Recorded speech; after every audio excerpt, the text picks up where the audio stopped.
Salam sejahtera dan selamat datang ke saluran Wajah Dunia. Di saluran ini, kita akan menerok ke pelbagai rahasia, budaya unik, dan realiti tersembunyi dari seluruh pelosok bumi. Pada hari ini, Wajah Dunia akan membawa Anda menelusuri sebuah negara yang penuh dengan keajaiban serta kontradiksi yang menakjubkan.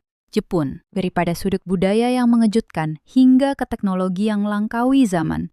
Mari kita selami kisah sebenar di sebalik kemegahan negara matahari terbit ini. Terus ikuti perkongsian kami. Nombor 1. Kejutan budaya di Jepun. Di Jepun, Anda hampir tidak akan melihat mana-mana gelandangan. Menurut laporan rasmi, kadar kehilangan tempat tinggal di negara ini adalah sangat rendah, hampir sifar. Walau bagaimanapun, ini seolah-olah tidak munasabah apabila Anda mengambil kira bahawa negara-negara yang paling maju sekalipun tidak dapat menghapuskan masalah gelandangan sepenuhnya. Hakikatnya, di Jepun, mereka tidak gaib, mereka sekadar bersembunyi. Dalam budaya Jepun, menjadi gelandangan bukan sahaja tanda kemiskinan, tetapi juga dianggap sebagai kegagalan pribadi, terutamanya bagi golongan lelaki. Maruah dinilai lebih tinggi daripada rasa lapar, jadi ramai yang memilih untuk hidup secara senyap-senyap, mengelakkan ruang awam, tidak mengemis, tidak tidur di jalanan, dan melakukan yang terbaik untuk menyembunyikan keadaan mereka. Bukan hanya budaya yang mewujudkan ketiadaan ini. Sistem perundangan dan reka bentuk bandar Jepun juga menyumbang kepada usaha menolak mereka daripada pandangan umum. Mengemis di halayak ramai boleh dianggap sebagai satu gangguan. Banyak taman ditutup awal untuk menghalang orang ramai daripada tidur semalaman. Malah bangku awam selalunya melengkung atau mempunyai tempat letak tangan di tengah, menjadikannya mustahil untuk berbaring. Satu lagi perkara yang menonjol yang akan Anda perhatikan apabila berjalan di sekitar jalan-jalan di Jepun ialah betapa jarangnya tong sampah awam. Selepas serangan gas sarin pada tahun 1995 di kereta api bawah tanah Tokyo, kerajaan mengalihkan kebanyakan tong sampah awam untuk mengukuhkan keselamatan dan menghalang bahan berbahaya daripada disembunyikan. Sejak itu, bilangan tong sampah kekal terhad. Ia hanya ditemui di tempat-tempat penting seperti stesen kereta api, kedai serbeneka, atau di hadapan mesin layan diri. Tetapi apa yang benar-benar mengejutkan ialah jalan-jalan di Jepun masih sangat bersih. Jika orang ramai mempunyai sampah, mereka hanya memasukkannya ke dalam beg dan membawanya pulang untuk dibuang, dan bukannya membuangnya merata-rata. Menjaga kebersihan persekitaran dianggap sebagai tanggungjawab peribadi dan tidak memerlukan sebarang peringatan. Satu lagi kejutan budaya di Jepun adalah berkaitan dengan dunia bawah tanahnya. Bagi mereka yang tidak tahu, kumpulan jenayah terancang di Jepun dipanggil Yakuza. Dan seperti kebanyakan organisasi jenayah di seluruh dunia, mereka mempunyai tradisi mencacah patu di seluruh badan. Tetapi, apa yang membezakan mereka ialah tatu Yakuza mempunyai nilai seni yang tinggi, bukan semata-mata bertujuan untuk menakut-nakutkan atau memaparkan keganasan. Naga, harimau, dewi, bunga sakura, dan reka bentuk rumit lain semuanya dicacah secara manual dengan tangan, melambangkan kehormatan, kesetiaan, dan status dalam organisasi tersebut. Disebabkan penghormatan yang mendalam terhadap tatu-tatu ini, terdapat kes di mana selepas seorang ahli Yakuza meninggal dunia, kulit mereka yang bertatu itu akan diawet. Ini biasanya dilakukan dengan persetujuan awal daripada individu tersebut, dan kulit yang bertatu itu dirawat serta disimpan untuk pemeliharaan jangka panjang, berfungsi bagi tujuan kajian seni dan sejarah. Jika Anda ingin melihatnya secara bersemuka, Anda boleh melawat Museum University Tokyo, di mana spesimen tatu bersejarah yang bertarikh dari abad ke-19 dan ke-20 masih dipamerkan. Bolehkah Anda meneka di manakah sebenarnya gelandangan Jepun tinggal? Kongsikan tekaan Anda di ruangan komen di bawah. Nombor 2. Rakyat Jepun berisiko menghadapi kepupusan. Populasi Jepun benar-benar boleh lenyap dari peta selama-lamanya dalam beberapa abad akan datang jika kadar kelahiran negara itu terus menurun seperti sekarang. Sejak lewat tahun 1972, kadar kesuburan Jepun telah menjunam, turun daripada lebih 2 anak bagi setiap wanita kepada hanya sekitar 1,15, salah satu kadar terendah di planet ini. Setiap tahun, lebih daripada 1,5 juta orang meninggal dunia, manakala hanya sekitar 770.000 bayi dilahirkan. Ini bermakna populasi menyusut sebanyak hampir 800.000 orang setiap tahun. Jika tren ini tidak berubah, menjelang tahun 2720, mungkin hanya akan tinggal satu-satunya kanak-kanak Jepun di bawah umur 14 tahun di wilayah Yamanashi untuk menyambut kedatangan pelancong. Dan sebenarnya, Anda tidak perlu menunggu sehingga tahun 2720 untuk melihat realiti ini. Karena pada masa kini pun, banyak perkampungan di Jepun hampir tidak mempunyai kanak-kanak dan perlahan-lahan lenyap dari peta. Salah satu tempat sedemikian ialah perkampungan Nagoro di Lembah Iya di Prefektur Tokushima. Dahulu, ia menempatkan lebih 300 penduduk, tetapi kini kurang daripada 30 orang yang tinggal, kebanyakannya berumur lebih 70 tahun. Selama lebih sedekad, tiada seorang pun kanak-kanak dilahirkan di sana. Sekolah tempatan terpaksa ditutup kerana tiada lagi pelajar. Untuk mengisi kekosongan yang menyeramkan itu, seorang wanita warga emas membuat lebih 350 orang-orang buatan tangan dan meletakkannya di seluruh kampung untuk mewakili mereka yang telah meninggal dunia atau berpindah ke tempat lain. Dianggarkan bahawa menjelang tahun 2040, kira-kira 500 buah bandar dan kampung di Jepun akan lenyap sepenuhnya daripada peta pentadbiran disebabkan kekurangan bayi yang baru lahir. Kerajaan Jepun telah mencuba hampir segalanya untuk memulihkan keadaan. Daripada meningkatkan subsidi kelahiran anak dan memanjangkan cuti ibu bapa kepada kaedah yang kedengaran seperti fiction science, seperti pemadanan jodoh yang dikuasakan oleh kecerdasan buatan, AI. Orang bujang hanya perlu mendaftarkan maklumat mereka dan AI akan menguruskan usaha mencari pasangan untuk mereka. Walaupun hasilnya tidak begitu memberangsangkan, terdapat beberapa tanda harapan. Di Prefektur Saitama sahaja, lebih 300 pasangan telah menemui pasangan mereka melalui sistem AI dalam beberapa tahun kebelakangan ini. Sesetengah kerajaan tempatan melangkah lebih jauh, menawarkan rumah percuma atau menyewakannya tanpa sebarang kos kepada keluarga yang mempunyai anak kecil yang sanggup berpindah. Di sesetengah kawasan, mereka juga memberikan subsidi antara $15,000 hingga $20,000 bagi setiap bayi yang baru lahir. Terdapat juga ide yang lebih luar biasa, seperti menghalalkan poligami atau pelan terbaru untuk membenarkan 500.000 belia India tinggal dan bekerja di Jepun. Kerajaan berkata ini adalah untuk menampung kekurangan tenaga kerja, tetapi spekulasi di internet mencadangkan bahawa pemuda-pemuda India ini juga dijangka dapat membantu meningkatkan kadar kelahiran. Apakah pendapat Anda tentang usaha Jepun untuk melepaskan diri daripada krisis kadar kelahiran ini? Kongsikan pendapat Anda di bawah. Nombor 3. Wanita Jepun berbelanja besar untuk lelaki. Wanita Jepun terkenal di seluruh dunia dengan gaya mereka yang elegan dan sangat comel yang sukar ditolak. Mereka tidak mengejar kecantikan yang tajam atau menggoda. Sebaliknya memberi tumpuan kepada kawaii yang bermaksud pesona manis dan keremajaan. Daripada kulit mereka yang licin, cerah dan rambut yang beralun semula jadi, kepada pilihan fashion yang lembut dan anggun. Setiap perincian dipertimbangkan dengan teliti untuk menonjolkan kewanitaan dan keremajaan. Menariknya, ramai wanita Jepun kelihatan jauh lebih muda daripada usia sebenar mereka dan anda mungkin terkejut apabila mengetahui bahawa wanita yang kelihatan seperti pelajar sekolah menengah sebenarnya berumur dalam lingkungan 30-an. Bukan hanya penampilan mereka, suara mereka juga merupakan sejenis senjata istimewa.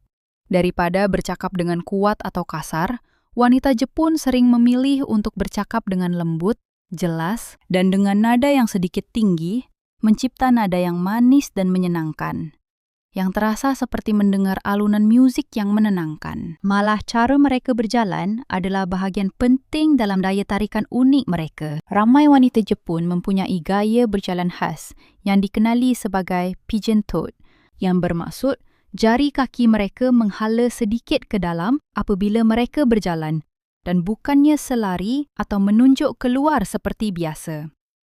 Ini menjadikan setiap langkah kelihatan kecil, malu-malu, dan sedikit segan, seolah-olah mereka melangkah dengan sangat berhati-hati dalam kehidupan. Ada yang percaya bahawa postur duduk dan melutut tradisional Jepun telah secara beransur-ansur membentuk struktur tulang mereka dari masa ke masa. Tetapi, sebab utama adalah kerana wanita Jepun berasa mereka kelihatan lebih comel dan feminin apabila mereka berjalan dengan cara ini. Ramai orang menganggap wanita Jepun pemalu dan pendiam. Tetapi pada hakikatnya, mereka jauh lebih terbuka daripada yang anda jangkakan. Sebagai contoh, anda mungkin tidak percaya bahawa mereka sanggup membelanjakan ribuan dolar untuk seorang lelaki hanya agar lelaki itu bercakap dengan mereka, bukan? Malah, Jepun mempunyai tempat yang dipanggil clubhouse, yang merupakan bar di mana lelaki yang kacak dan bersopan santun dibayar semata-mata untuk duduk, menuang minuman, berbual dan membuat tetamu wanita berasa seperti orang yang paling istimewa di dalam bilik tersebut. Apa yang mengejutkan ialah wanita Jepun sanggup menghabiskan jumlah wang yang sukar dipercayai untuk pengalaman ini. Secara purata, satu malam di clubhouse boleh menelan belanja dari beberapa ratus hingga beberapa ribu dolar. Dan mereka yang berbelanja besar tidak takut untuk membelanjakan berpuluh-puluh ribu hanya untuk memastikan hos kegemaran mereka menghabiskan lebih banyak masa dengan mereka. Ada yang melihatnya sebagai satu bentuk hiburan mewah. Ada yang menganggapnya sebagai ganjaran selepas mengharungi hari bekerja yang penuh tekanan. Dan ada yang sekedar ingin mengisi kekosongan emosi yang ditinggalkan oleh kehidupan moden. Adakah anda ingin menemui lebih banyak sisi menarik tentang kehidupan cinta dan personaliti wanita Jepun? Jika ya, komen nombor 1 dan kami akan mendedahkan lebih banyak lagi untuk anda. Nombor 4, di Jepun, Sami boleh makan daging dan berkahwin. Jepun ialah salah sebuah negara yang paling kompleks di dunia apabila bercakap tentang agama. Agama asli orang Jepun ialah Shinto yang merangkumi kira-kira 70% daripada populasi. Dalam kepercayaan Shinto, segala-galanya daripada haiwan dan sungai hinggalah kepada gunung ganang dan malah bayu yang bertiup mempunyai roh dan patut dihormati. Satu lagi ciri unik Shinto ialah ia merupakan agama yang sepenuhnya berbilang Tuhan. Walaupun banyak agama utama di seluruh dunia, seperti Kristian atau Islam, percaya kepada satu dewa yang maha kuasa, Shinto mempunyai sehingga 8 juta Tuhan dan tidak ada satu pun daripada mereka yang memegang kedudukan tertinggi. Walau bagaimanapun, di samping Shinto, sekitar 67% daripada penduduk Jepun juga mengamalkan agama Buddha. Anda mungkin tertanya-tanya, bagaimana agama Buddha boleh membentuk 67% jika Shinto sudah menyumbang sebanyak 70%, bukan? Inilah yang menjadikan Jepun istimewa. Orang di sini tidak melihat agama sebagai pilihan yang eksklusif. Sebaliknya, sebagai sebahagian daripada budaya dan kehidupan seharian mereka. Hasilnya, ramai orang Jepun mengamalkan kedua-dua ajaran Shinto dan Buddha pada masa yang sama. Dan ada juga yang turut mengikuti agama Kristian tanpa melihat sebarang percanggahan. Selain itu, agama Buddha di Jepun mempunyai banyak ciri unik yang sangat berbeza daripada apa yang anda mungkin tahu tentang agama ini. Sebagai contoh, di Jepun, seorang Sami boleh berkahwin, mempunyai anak, makan daging, minum alkohol, dan masih meneruskan amalan keagamaan mereka seperti biasa. Banyak kuil di Jepun bahkan diwarisi dari generasi ke generasi, seperti harta keluarga, sama seperti profesion yang diwarisi. Tambahan pula, banyak kuil di Jepun pada masa kini beroperasi seperti perniagaan sebenar. Mereka mempunyai laman web dan aplikasi mudah alih, serta menawarkan pelbagai perkhidmatan, bermula daripada pengebumian dan upacara perkahwinan, hinggalah kepada kelas meditasi, sesi yoga, dan juga jualan tangkal bertuah secara dalam talian. Beberapa kuil malah membuka kafe atau menyewakan ruang mereka untuk acara. Sejak abad ke-20, banyak agama baharu dengan kepercayaan dan ajaran mereka sendiri juga telah muncul di Jepun. Mereka tidak ekstrim atau berbahaya. Tetapi kaedah mereka menyebarkan kepercayaan boleh menjadi agak menjengkelkan. Sesetengah kumpulan sering mengetuk pintu rumah orang yang tidak dikenali untuk bercakap tentang kebenaran hidup atau cara untuk menyelamatkan jiwa. Kumpulan lain pula menghampiri orang di jalanan dan menjemput mereka ke sesi meditasi percuma. Jika Anda tidak menolak mereka dengan jelas, ada kemungkinan besar mereka akan kembali pada keesokan harinya untuk bertanya lagi. Ramai orang mengatakan mereka telah menerima surat tulisan tangan atau risalah daripada kumpulan agama yang sama berkali-kali dalam tempoh sebulan sahaja. Tahap kegigihan mereka kadangkala membuatkan anda berasa seperti sedang berhadapan dengan pasukan pemasaran berbanding pendakwah agama. Kumpulan-kumpulan ini bukan sahaja menyasarkan orang Jepun, tetapi juga mendekati warga asing yang tinggal dan bekerja di Jepun. Mereka menyediakan bahan dalam pelbagai bahasa dan setengah orang berkongsi bahawa walaupun mereka berpura-pura tidak memahami bahasa Jepun, mereka masih diserahkan sebuah buku yang ditulis dalam bahasa ibunda mereka sendiri.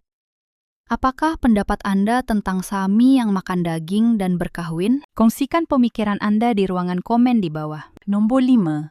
Perkhidmatan pelik di Jepun. Di Jepun, jika Anda tidak sanggup memutuskan hubungan dengan seseorang, terdapat orang yang akan melakukannya untuk Anda.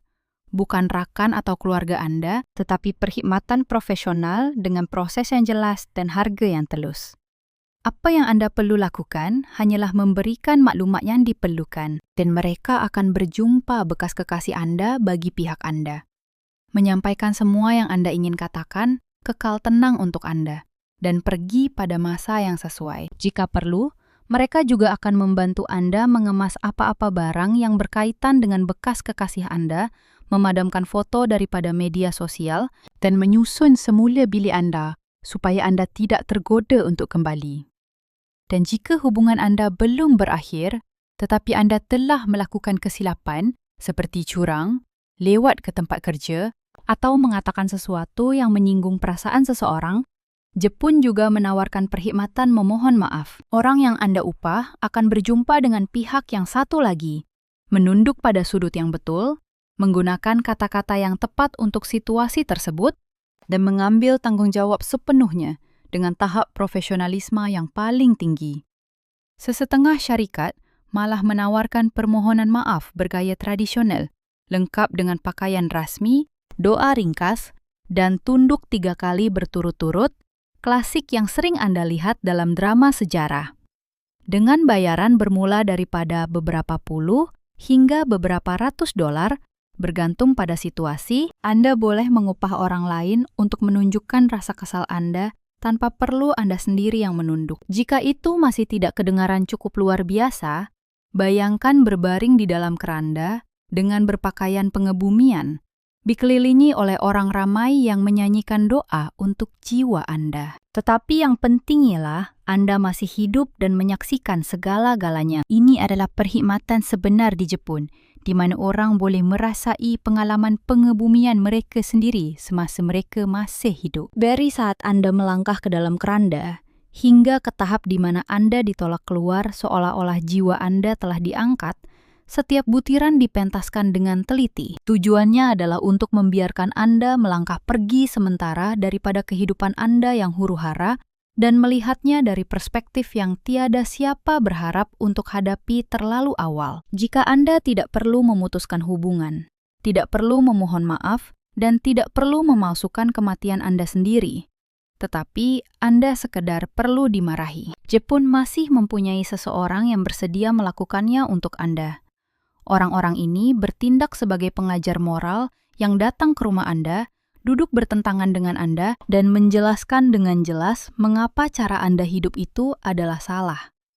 Mereka boleh menjadi selembut seorang ibu yang penyayang, atau setegas seorang pengurus yang kecewa mengejar tarikh akhir. Perkhidmatan ini amat popular dalam kalangan anak muda yang berasa malas, hilang arah, atau sekadar memerlukan seseorang untuk menjerit menyedarkan mereka. Selain daripada perkhidmatan yang sudah pelik ini, Jepun juga mempunyai keseluruhan pasaran yang didedikasikan untuk keperluan peribadi yang lebih luar biasa.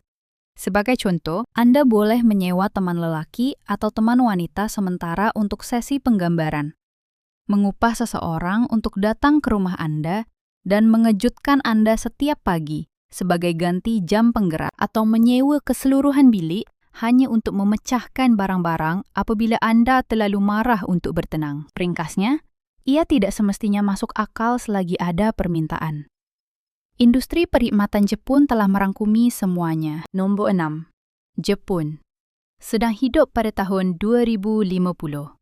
Orang sering mengatakan bahawa Jepun sedang hidup pada tahun 2050 dan itu bukanlah satu keterlaluan. Salah satu contoh yang paling ketara ialah tandas pintar mereka. Di Jepun, hampir setiap tandas dilengkapi dengan pelbagai ciri canggih. Tempat duduk berciri pemanas, penderia pengesanan pengguna, mod pembersihan air suam, penyahbauan automatik, penutup yang membuka dan menutup sendiri, dan malah muzik untuk mewujudkan rasa privasi. Sesetengah tandas di lapangan terbang dan pusat beli belah boleh menyapa pengguna, memaparkan cuaca, atau mencadangkan perkhidmatan berdekatan apabila ia mengesan seseorang melalui penderia. Beberapa model mewah bahkan boleh mengingati tetapan pilihan Anda, seperti suhu air dan kedudukan muncung jika Anda adalah pengguna tetap. Ini adalah tahap pintar yang kebanyakan dunia belum pun dapat bayangkan. Jepun juga merupakan salah satu daripada segelintir negara di dunia yang telah berjaya melaksanakan kedai serbaneka tanpa pekerja sepenuhnya. Dengan kamera AI, pengimbas automatik dan penderia penjejakan, pelanggan boleh mengambil barang mereka, membayar dan beredar tanpa sebarang interaksi manusia. Menariknya, kedai-kedai ini tidak terhad kepada pusat bandar sahaja, tetapi juga boleh ditemui di kawasan pinggir bandar dan bandar-bandar kecil. Negara ini juga menempatkan sistem garaj, tempat letak kereta bertingkat automatik sepenuhnya, yang unik dan meluas. Pemandu hanya meletakkan kereta mereka di petak yang ditetapkan, dan sistem itu secara automatik memutar, mengangkat, dan menyimpan kereta itu di ruang kosong di dalam menara tempat letak kereta. Apabila tiba masanya untuk mengambil kenderaan tersebut, satu tindakan mudah akan membawanya kembali kepada anda. Jepun bukan sahaja memfokuskan kepada teknologi untuk mereka yang sihat dan berupaya fizikal. Ia juga memberi perhatian khusus kepada inovasi yang menyokong golongan rentan. Hampir setiap kaki lima di negara ini dilengkapi dengan blok panduan kuning sentuh untuk golongan cacat penglihatan, satu ciri yang tidak dikerahkan secara meluas oleh mana-mana negara lain. Di banyak stesen kereta api, lift kerusi roda khusus telah disepadukan sejak awal lagi dan robot penjagaan untuk warga emas telah menjadi perkara biasa di rumah-rumah jagaan. Satu lagi inovasi menarik ialah tandas awam telus di Jepun. Bilik mandi ini dibina dengan kaca pintar. Apabila tidak berpenghuni, dindingnya telus sepenuhnya, membolehkan orang yang lalu lalang melihat ke dalam dan memeriksa sama ada kemudahan itu bersih. Tetapi, sebaik sahaja seseorang masuk dan mengunci pintu, kaca itu serta-merta bertukar legap, memastikan privasi sepenuhnya. Satu lagi ciptaan yang luar biasa ialah sistem jalan raya yang memanaskan sendiri dan anti-ais.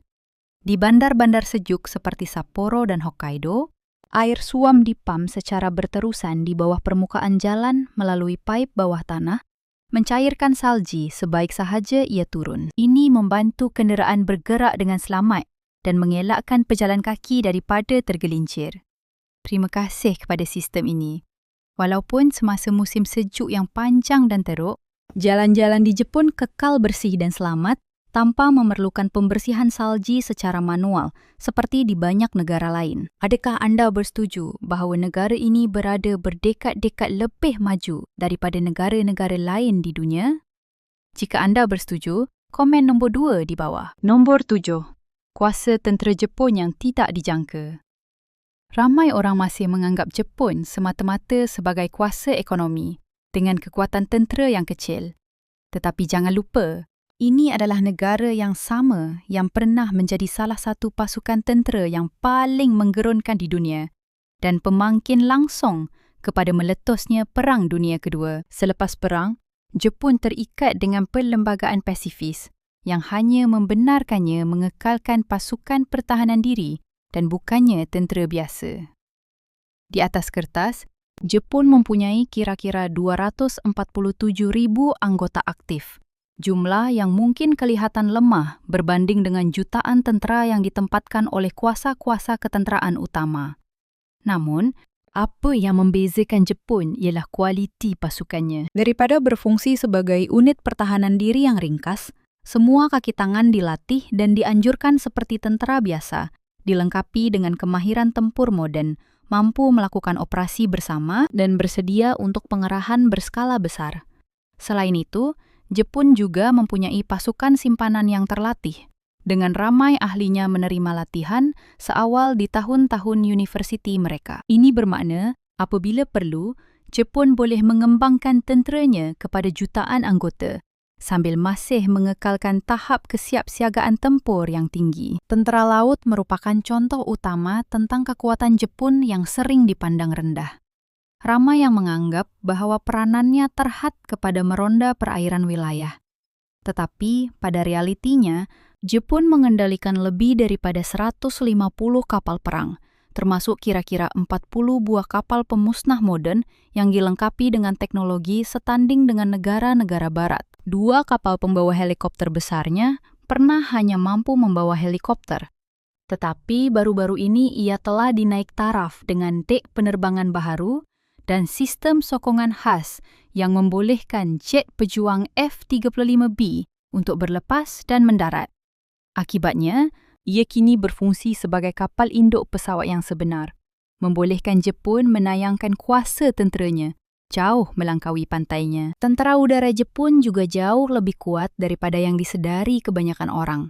Negara itu kini mengendalikan lebih 400 buah jet pejuang, termasuk lebih daripada 120 pesawat F-35. Dan satu-satunya negara yang memiliki lebih banyak pesawat jenis ini ialah Amerika Syarikat.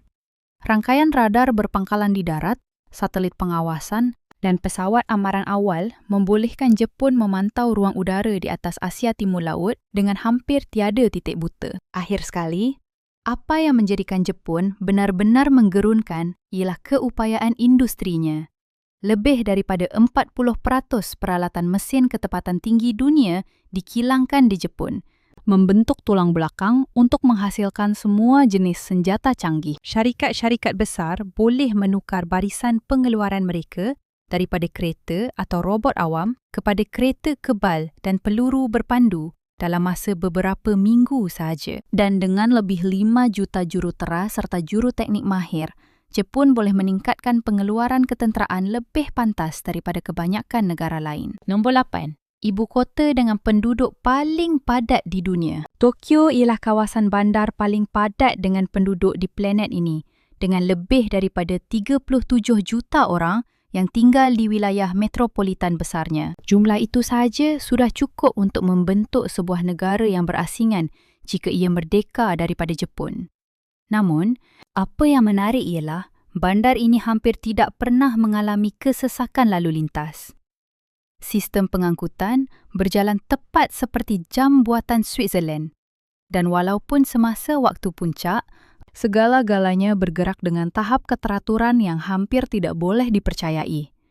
Jika anda ingin menyaksikan sendiri kepadatan orang ramai di Tokyo, pergilah ke persimpangan Shibuya, Shibuya Crossing. Hanya dalam satu kitaran lampu hijau, lebih daripada 3.000 orang boleh menyeberangi jalan itu pada masa yang sama, mewujudkan huru-hara yang tersusun dengan sempurna yang hanya boleh ditawarkan oleh Tokyo. Ramai orang tidak menyadari bahawa secara teknikalnya, Tokyo tidak diklasifikasikan sebagai sebuah bandar. Secara pentadbiran, ia ditetapkan sebagai sebuah TU yang bermaksud wilayah metropolitan khas.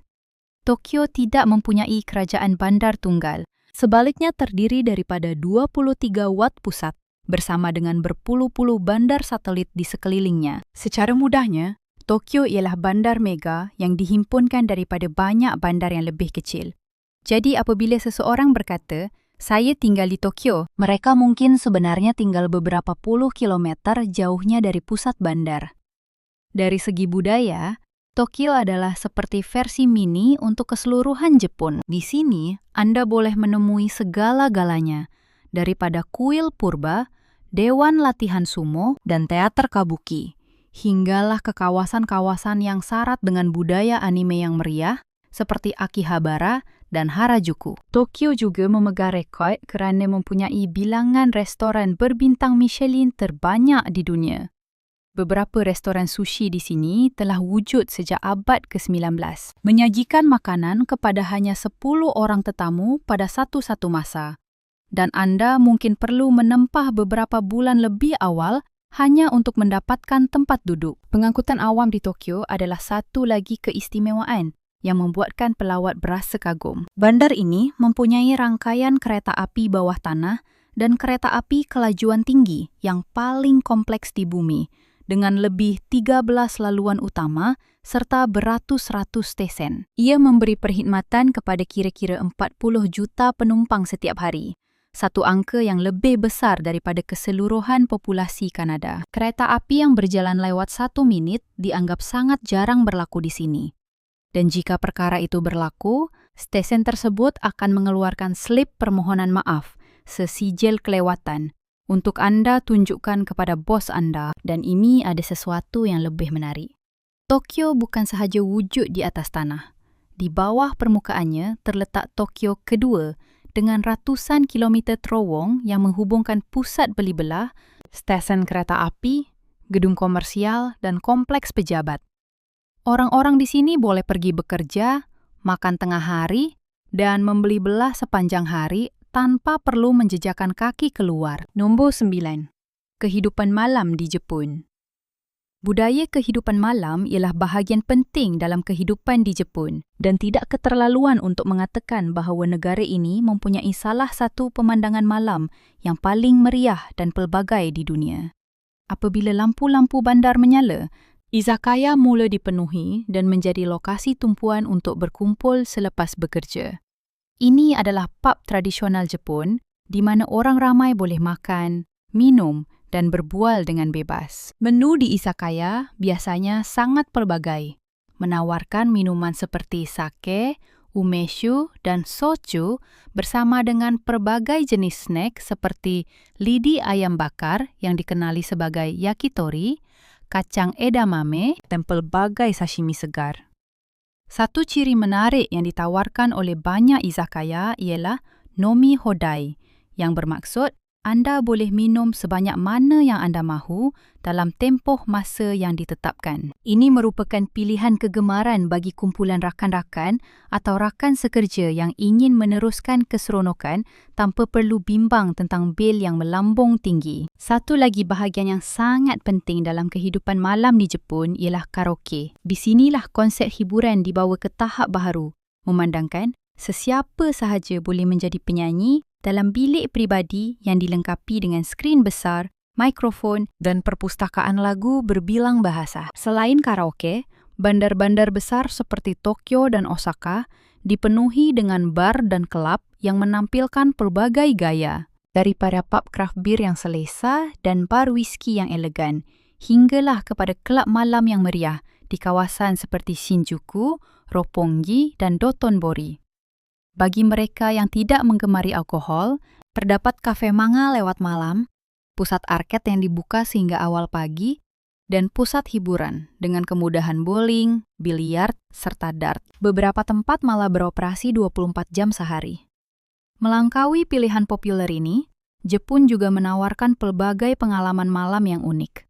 Beberapa museum, akuarium, dan taman terus dibuka sehingga lewat, memberikan pelawat perspektif yang sama sekali berbeza selepas hari gelap. Dek pemerhatian seperti Tokyo Skytree membolehkan anda menikmati lautan cahaya yang menakjubkan dari tempat yang tinggi, sementara pelayaran malam di sungai atau teluk mendedahkan pemandangan Tokyo yang mempesonakan di bawah kerlipan lampu bandar. Semasa musim sejuk, festival iluminasi mengubah jalan-jalan menjadi landscape seperti dalam cerita dongeng. Dan bagi mereka yang mencari lebih banyak pengembaraan, ramai yang memilih untuk mendaki Gunung Fuji pada waktu malam untuk menyaksikan matahari terbit dari puncaknya. Satu faktor yang menjadikan kehidupan malam di Jepun amat menarik ialah tahap keselamatannya. Jepun merupakan salah sebuah negara dengan kadar jenayah terendah di dunia. Jadi meneroka jalanan atau menikmati aktiviti kehidupan malam boleh dilakukan dengan rasa tenang sepenuhnya. Sistem pengangkutan awam beroperasi sehingga kira-kira tengah malam atau jam 1.00 pagi dan banyak tempat hiburan terus dibuka, sehingga kereta api pertama bertolak pada waktu pagi. Nombor 10. Tempat-tempat misteri yang kekal tidak dapat dijelaskan.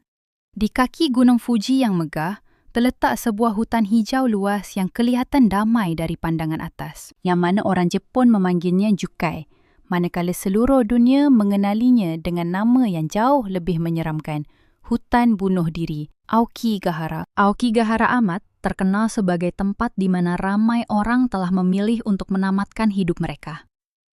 Sejak berakhirnya Perang Dunia Kedua, bilangan kes bunuh diri di sini telah meningkat setiap tahun, sehinggakan polis terpaksa meletakkan papan tanda amaran di pelbagai pintu masuk dengan mesej seperti, "Nyawa adalah berharga dan fikirkanlah tentang keluarga anda."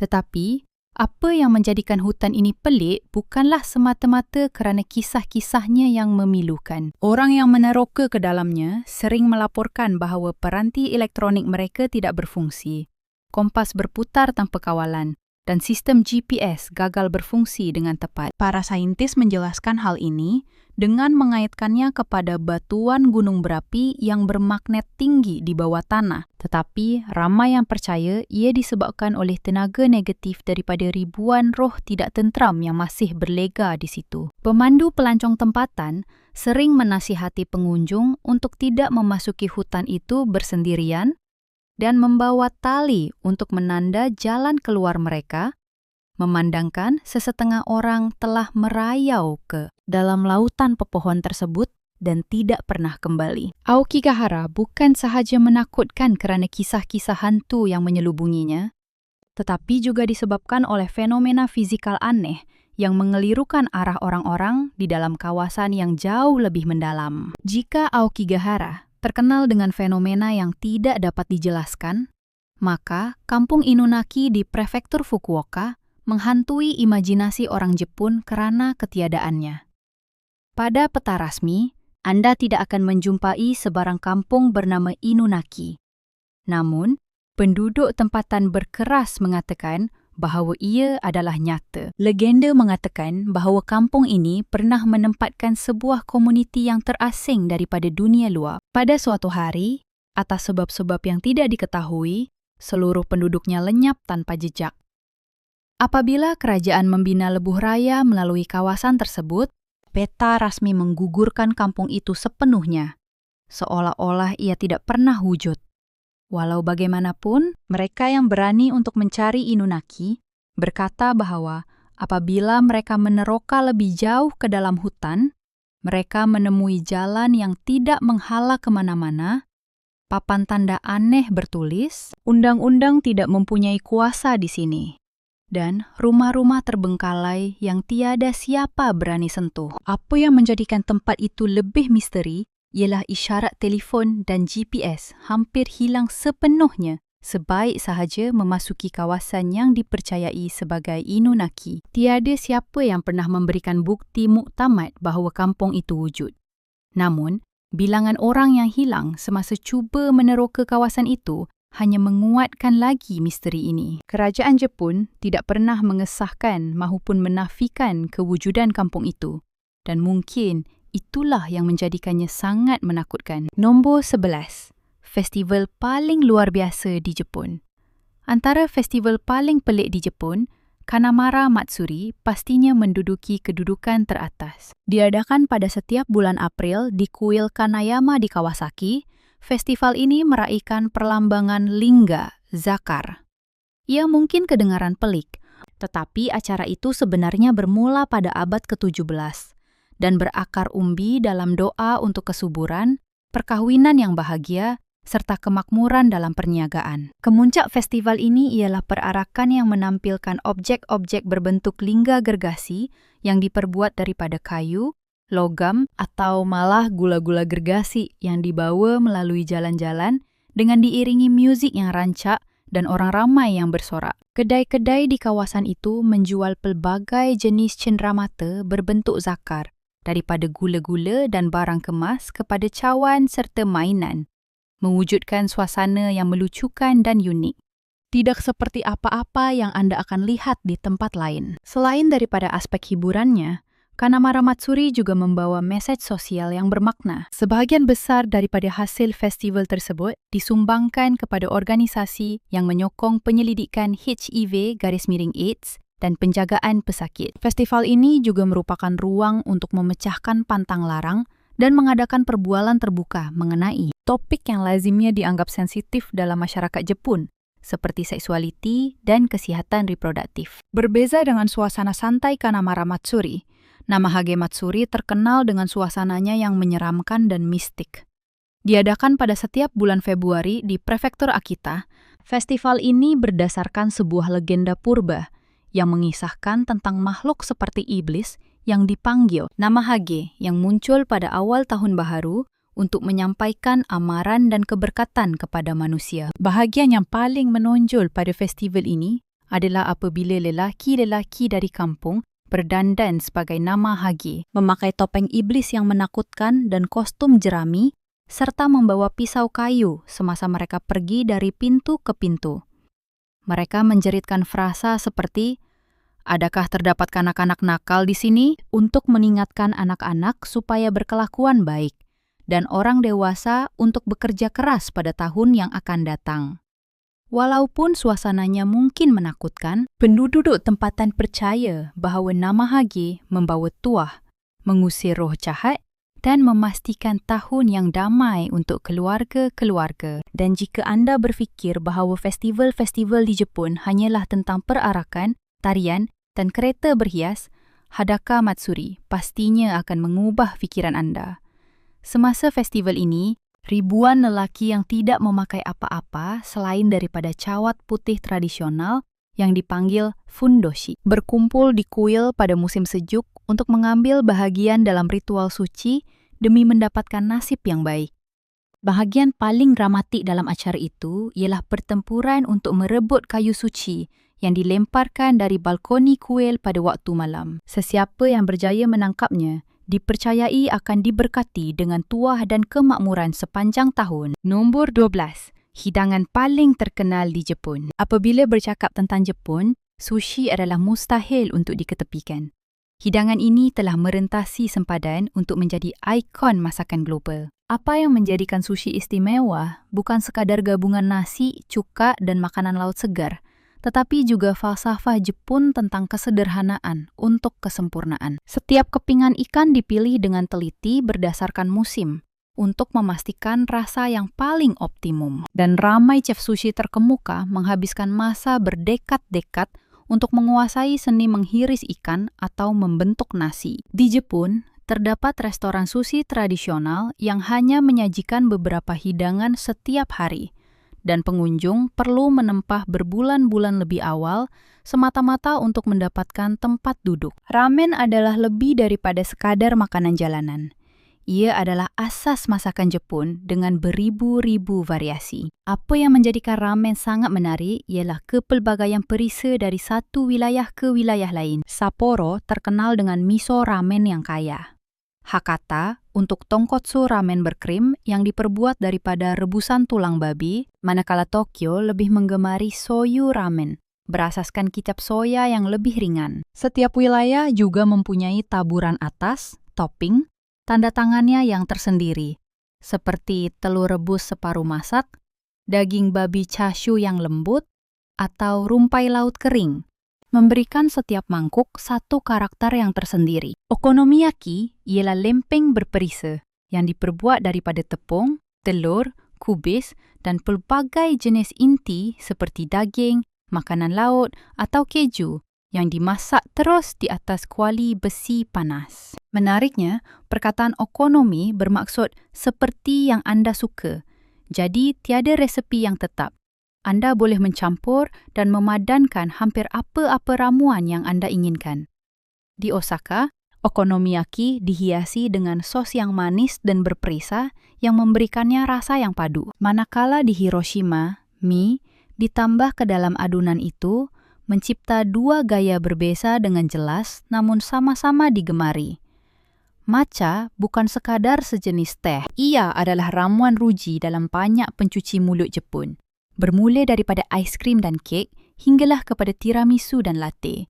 Semuanya dipertingkatkan dengan rasa yang kaya, sedikit pahit dan warna hijau terang daripada matcha. Jepun malah mempunyai kafe-kafe khusus yang didedikasikan sepenuhnya untuk matcha, di mana anda boleh menikmati segala-galanya daripada matcha tulen premium hinggalah kepada ciptaan moden yang digabungkan dengan coklat atau buah-buahan segar. Nombor 13. Destinasi pelancongan terkenal. Jika ada satu tempat yang membolehkan anda mengagumi simbol paling ikonik Jepun daripada titik pandangan yang sempurna, ia adalah Tasik Kawaguchi di prefektur Yamanashi.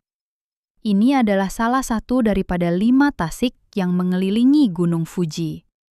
Dan apa yang menjadikannya istimewa ialah, dari pantai Tasik, anda boleh melihat keseluruhan gunung berapi yang dilitupi salji itu, terpantul indah pada permukaan air. Tasik Kawaguchi juga terkenal dengan aktiviti luarnya. Pengunjung boleh menikmati pemandangan dengan menaiki bot, menyewa basikal untuk mengayuh di sekitar Tasik, atau melawat banyak pusat peranginan mata air panas, onsen, yang bertaburan di sepanjang pantai. Satu tempat yang sangat populer dalam kalangan juru gambar ialah Taman Oishi, yang mempunyai laluan berjalan kaki yang panjang membentang ratusan meter di sepanjang tasik dan dikelilingi oleh ladang lavender yang memukau pada musim panas. Jauh dari kesibukan moden Tokyo atau Osaka, terletak secara senyap-senyap di lembah Sungai Shogawa, terbinanya Shirakawago, salah satu perkampungan tradisional Jepun yang paling cantik dan juga tapak warisan dunia UNESCO. Apa yang menjadikan kampung ini begitu istimewa ialah seni bina Gashozukuri yang diterjemahkan sebagai tangan yang berdoa.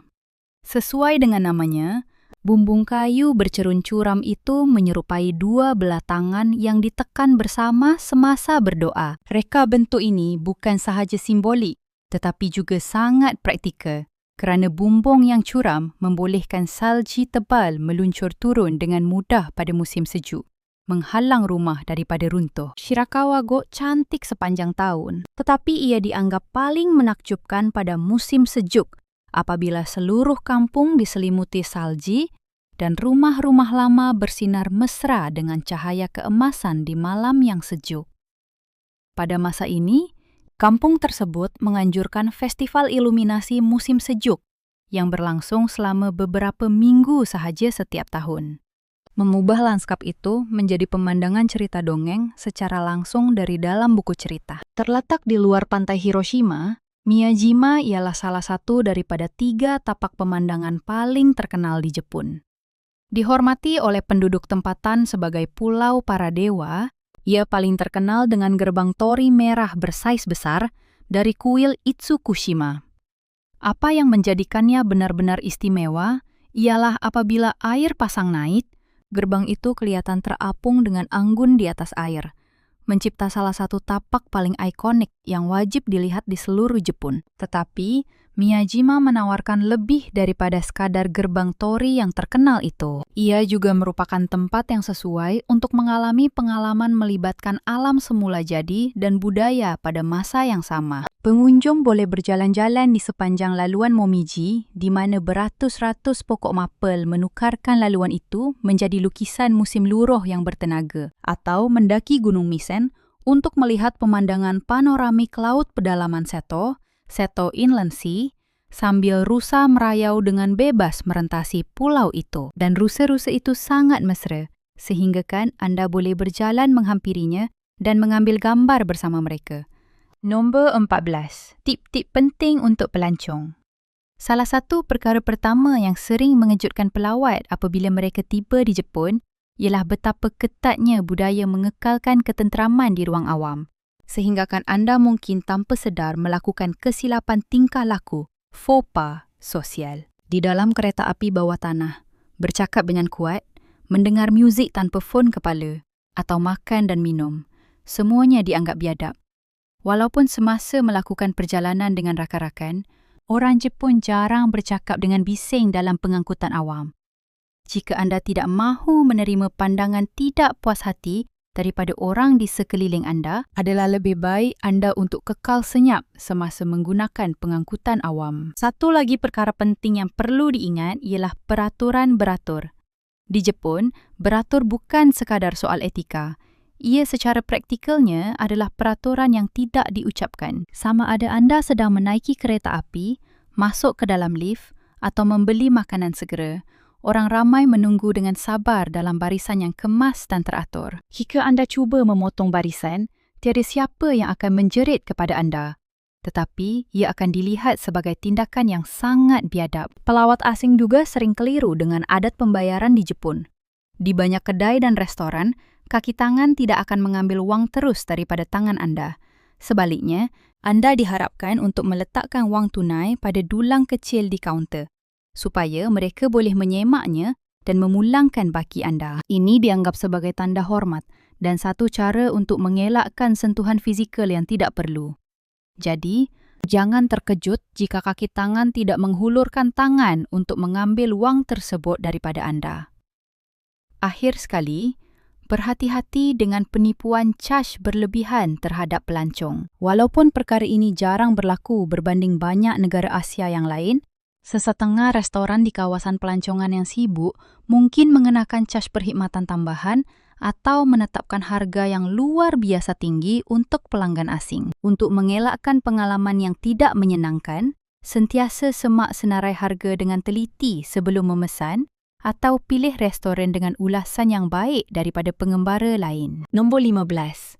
Kos sara hidup di Jepun. Jika Anda merancang untuk belajar, bekerja, atau menetap dalam jangka masa panjang di Jepun, memahami kos sara hidup adalah salah satu perkara yang paling penting untuk disediakan. Di bandar-bandar besar seperti Tokyo atau Osaka, perbelanjaan bulanan mungkin jauh lebih tinggi berbanding banyak tempat lain, terutamanya jika Anda ingin tinggal berdekatan dengan pusat bandar. Sebuah apartemen dengan satu bilik tidur di kawasan tumpuan biasanya berharga sekitar $800 hingga $1,200 sebulan, menawarkan akses mudah ke stesen kereta api dan kemudahan penuh. Jika Anda sanggup tinggal lebih jauh dari sekolah atau tempat kerja, sewa boleh menjadi lebih berpatutan, bermula dari sekitar $400 hingga $700, bergantung pada saiz dan kualiti apartemen. Sistem pengangkutan awam Jepun dianggap sebagai salah satu yang paling cekap di dunia. Kereta api merupakan mod pengangkutan utama dengan harga tiket untuk perjalanan jarak dekat berkisar antara $1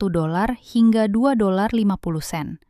Untuk pekerja yang berulang-alik setiap hari, membeli pas bulanan dengan harga sekitar $70 hingga $100 ialah pilihan yang lebih menjimatkan.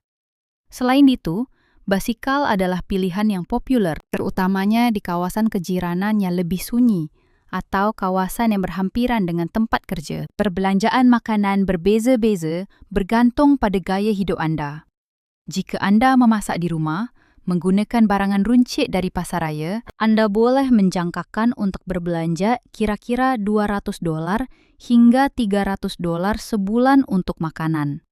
Sebaliknya, jika Anda kerap makan di luar, hidangan di tempat makan santai seperti kedai ramen, restoran mangkuk daging lembu, atau tempat kari, biasanya berharga sekitar $4 hingga $6. Manakala menjamu selera di restoran yang lebih formal pula, boleh menelan belanja bermula $10 hingga $20 untuk setiap hidangan. Secara keseluruhannya, dengan mengambil kira perumahan, pengangkutan, dan makanan, seorang individu bujang yang tinggal di Jepun biasanya memerlukan kira-kira $1,200 hingga $1,500 sebulan untuk mengekalkan taraf hidup yang selesa. Dan itulah 15 fakta menarik tentang Jepun. Diharapkan 15 fakta ini telah memberikan Anda perspektif baharu tentang negara yang luar biasa ini. Jika Anda mendapati video ini bermanfaat, jangan lupa untuk tekan butang suka, langgan dan hidupkan loceng notifikasi supaya anda tidak terlepas perjalanan kita yang seterusnya bersama Wajah Dunia. Fakta manakah yang paling mengagumkan anda? Tinggalkan komen di bawah. Kami di Wajah Dunia teringin untuk mengetahui pendapat anda. Maklumat ini adalah untuk rujukan sahaja. Jadi, Sila buat kajian anda sendiri sebelum membuat sebarang keputusan. Terima kasih kerana sentiasa menyokong dan menonton Wajah Dunia.